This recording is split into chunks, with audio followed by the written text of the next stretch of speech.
કહેવાય છે સાચા પ્રેમની કોઈ સરહદ નડતી નથી, પણ અમારી પ્રેમ કહાનીને બે દેશ વચ્ચેની સરહદ નડી ગઈ. અને હવે બે દિલ પૂછે છે એક જ સવાલ, કોણ જાણે ક્યારે મળીશું, ક્યારે મળીશું.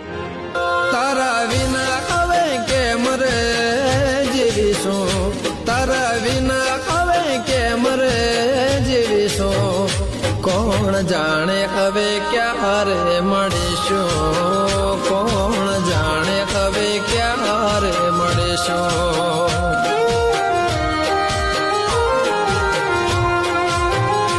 આહુડાની ધારે દરિયા ભરીશું, આહુડાની ધારે દરિયા ભરીશું, કોણ જાણે હવે ક્યારે મળીશું, કોણ જાણે